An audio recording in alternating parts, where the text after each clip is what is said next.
Welcome everyone, both those of you in the room and those online. If you are online, you'll be able to ask questions after each of these sessions through the platform. If you're here in the room, there's 2 microphones here at the end of each session. We are in the Exploring Effective Tools for Engagement stream. So really excited about the different presenters that we have here today. I'm not going to spend too much time because every second is taken up from them. So first of all, I'm going to just crack in and introduce Mrs. Renee Knapp, owner and manager of Think Effective Consultancy. Renee Knapp is an independent consultant and educator who is heavily engaged in implementing mental health strategies at a school and community level. She is a founding member and current chairperson of a local community mental health action team and is also currently the deputy principal at a district high school in the southwest of WA. Renee is widely recognised as a leader in mental health and wellbeing initiatives and was recognised for her work as a finalist in the WA Teacher of the Year Awards and is now an ambassador of the Australian and New Zealand Mental Health Association. Please welcome Renee. Thank you for that introduction. So as you've heard, I'm going to be talking today about implementing effective wellbeing and mental health approaches in schools.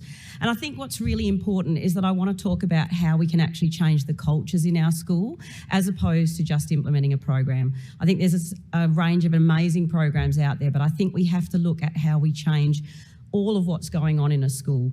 And I think it's really important to recognise that even if you're not an educator, if you're working in the health sector or whatever sector it might be, I think that hopefully you'll come away with a real understanding of why we need to be working together more cohesively and why education is such a pivotal important part in making a change in the mental health space.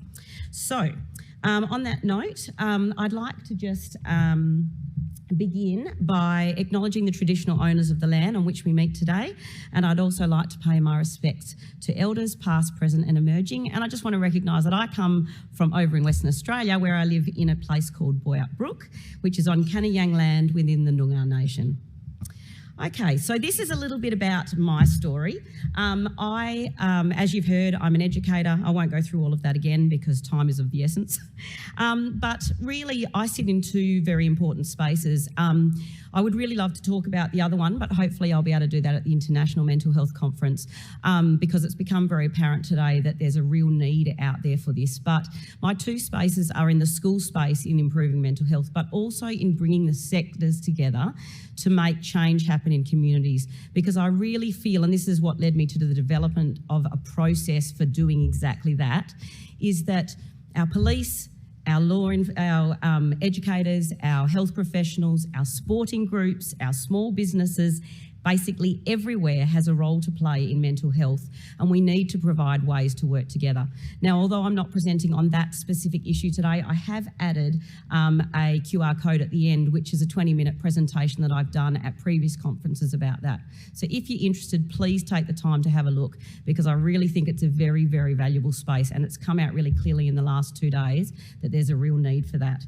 I've had my own lived experience with mental health. I've suffered from depression, and my eldest, one of 3 sons, also had quite significantly severe anxiety starting from about the age of 10 or 11, and was already having quite a lot of suicidal thoughts and feelings of not being worthy at that age. So I've had first-hand experience in that side of things, but obviously also in an education space. They're my 3 monkeys on motorbikes. Been to the hospital a lot of times with that. My husband and my 3 crazy dogs, who are all girls, so that I get a little bit of female time in my household, which is very important. So as I'm not going to go over too much the statistics, because I think we've heard them a lot over the last couple of days, but just to remind you why youth mental health is so important. Suicide continues to be the leading cause of death for young Australians. Half of all mental health illness begins before the age of 14. I remember having a conversation when I first started talking to our local doctor about mental health, and an argument that I needed to be educating around these things in primary school. He said, no, it's too early. And slowly over time, he came to understand that it's not too early, and there's so much, a little bit like protective behaviours, when we look at doing it across the board and building it up. When we think about consent, same thing with mental health. It's done in a developmentally ready stage, and we work across it as kids get older. And of course, young people are less likely than any other age group to seek professional help, and really quite scary, the statistics around our male group that we heard this morning and what's going on. So why do we need a consistent planned approach to mental health and wellbeing? So it's really important, I think, that we think about these things rather than just ideally hoping that they happen in schools. And there's a few reasons for that. I think we must create a culture of wellbeing rather than just a program. I think programs are a very important piece of the puzzle, but they're a piece, and they may change over time. While at the moment we might need support around flooding, and we might take that great resource, I think I heard Stormbirds that I heard about, and we might bring that in. It might be that in a couple of years' time we've got an issue around drug and alcohol, and we need to bring something else in. So I think we need to be allowed to change what's going on in that program space, whereas our culture of wellbeing needs to allow for us to change what's going on with the way we talk to kids, with the way we interact with our health services, with our student services team, with the way it links to behaviour and academics and all those other things. I think that schools are the perfect place to equip students with the skills that they need. Now, it's not to say by any means that educators should be counsellors. That's not our role to play. But teachers need to be educating in this space. Now, the curriculum has already changed to largely include a big amount of mental health, but unfortunately, a lot of our teachers are ill-equipped and need to be trained up so they themselves can feel confident in terms of teaching emotions, regulation, all that sort of stuff. And it sets our kids up then for their entire adult life. When I see a kid in student services, it's not about thinking that I'm just helping them right now. It's about knowing that that could be something they tap into later in life when they need it, just as we heard this morning. I think there's so much that's going on behind our children and our youth behaviour.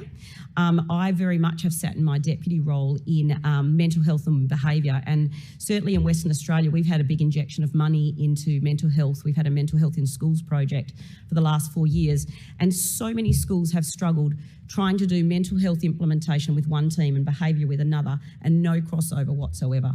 And it's actually about giving our schools systems so they know how to create that crossover and what to do with it. And most importantly, we don't want to keep watching our students fall through the cracks. We want to actually start changing the statistics. And the thing I've heard as a catch cry this last couple of days is, we've heard the problems, now how can we solve them? What can we do about them? So what are the key benefits of a planned and consistent approach to mental health and wellbeing? So I think schools need to have a clear process and pathway for supporting student mental health. Schools are very systemically busy, as are most government departments. They're very stressed, but to have a clear pathway and process as to what it is that needs to happen allows schools to come in where it's appropriate for them. They might have already done a lot of work about a shared understanding of mental health, and they might be ready to look at student support pathways. But if we've got a pathway, they can jump in where it makes sense. I think programs need to be implemented to match the students' needs. As I talked about earlier, those programs might change depending on what's happening. I think behaviour and mental health strategies need to be aligned to create a successful wraparound approach, as I just mentioned. I think consideration and planning they must be given to belonging and connection. I think so much of what sometimes happens in schools, and I think COVID's made this really apparent, is that school is about a lot more than academics for our kids. But I think we need to plan about the opportunity for belonging and connection, not only for our kids, but also for our staff and our family, our school community. So I think that we need to think about this, and I think it needs to match everybody. Not every kid. I live in a rural town, and sport is the thing. But there's an awful lot of children who sport does not meet their mark for belonging and connection. And I think we need to think about that. A perfect example, I love to talk, in case you hadn't noticed. My husband couldn't think of anything worse. So we have very different ways that we like to get our belonging and connection in life. And I think we need to think about that when we're planning. And I think most importantly, long-term sustainable change can be created to create a positive school culture that considers all parts of student mental health and wellbeing.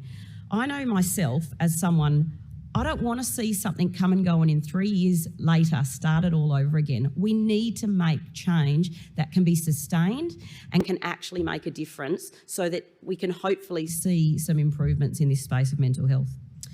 All right, so what are the key areas that we need to consider when creating a culture of wellbeing? And if you go and look on my other video later, this is quite similar to the way that I do it when it's talking about community mental health, because the space that I sit in is helping the schools actually implement the change, helping a community actually bring the sectors together and make change happen.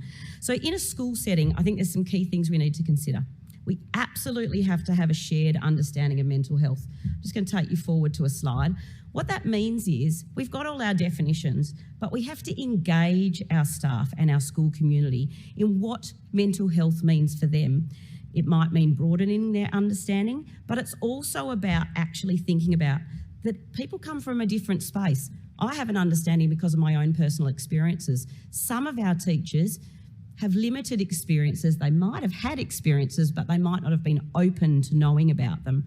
Other people might have had more significant experience, and we need to be able to address that and have a little bit of compassion about the differences that exist within our schools. I think we need to utilise a variety of definitions, including our ones from really reliable sources, and we need to let the staff be involved so they've got a feeling of ownership over mental health, the understanding of it and the literacy that's involved. So exactly as we were told this morning, we need to really be thinking about that.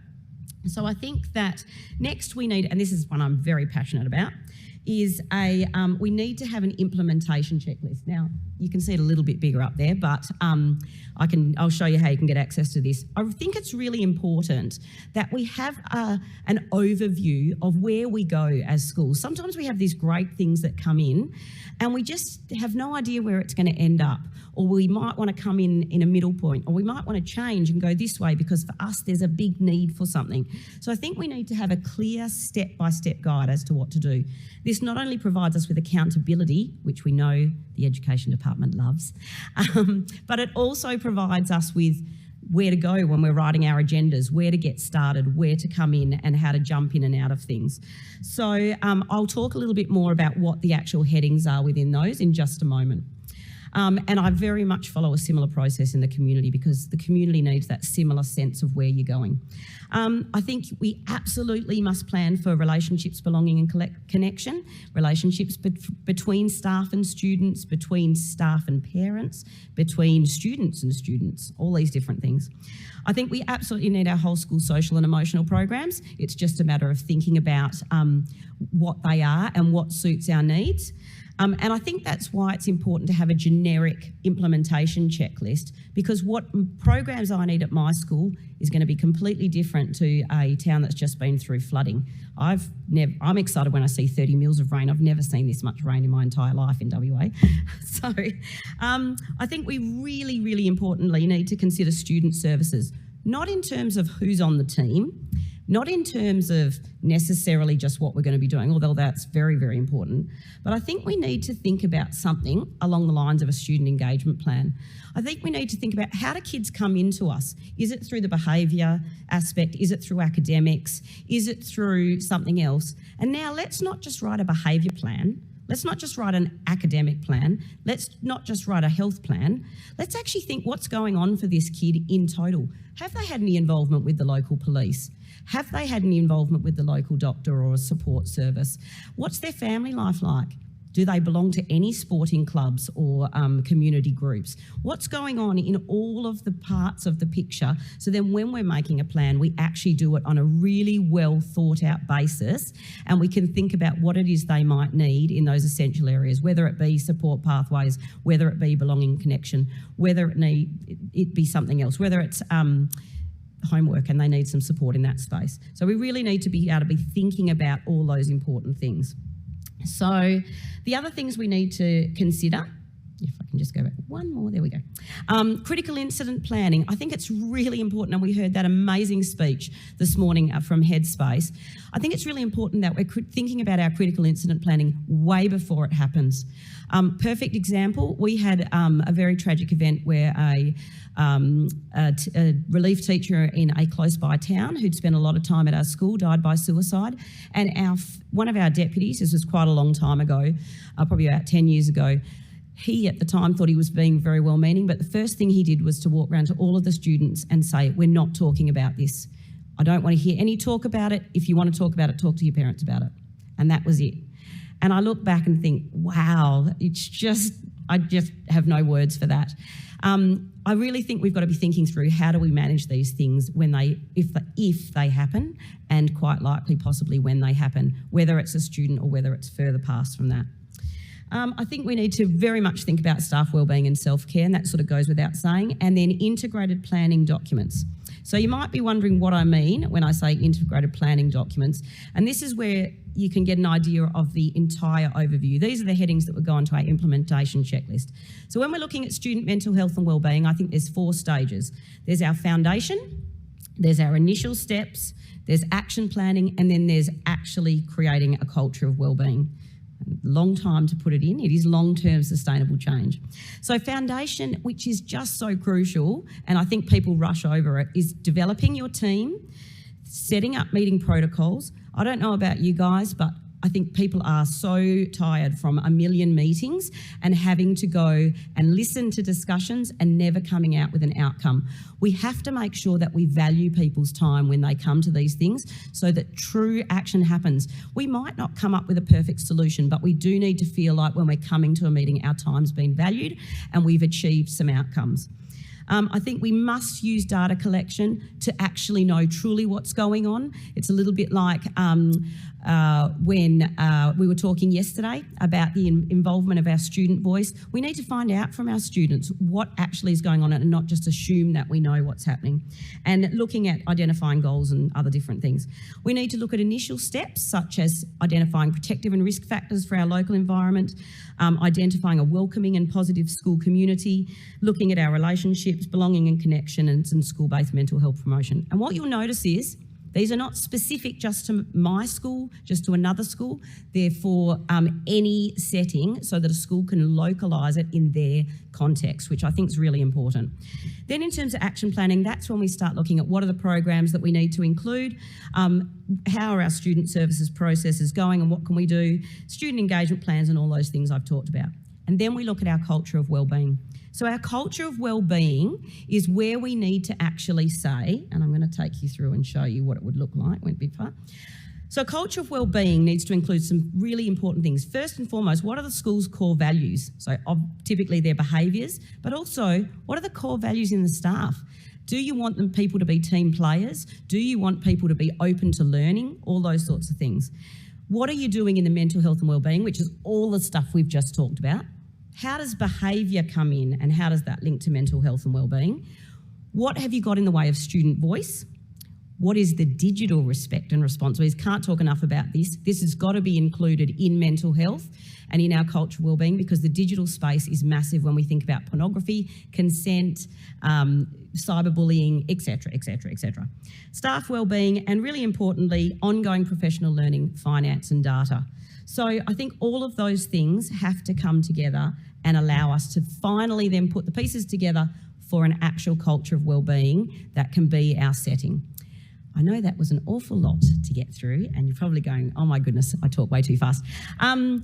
If you'd like to know more, please go to my website. I have if you go to my website, there's a tab called Work to Me. It doesn't mean you're going to be working with me, but you can choose whether it's school or community that you're interested in. And I have lots and lots of information in there that you can access.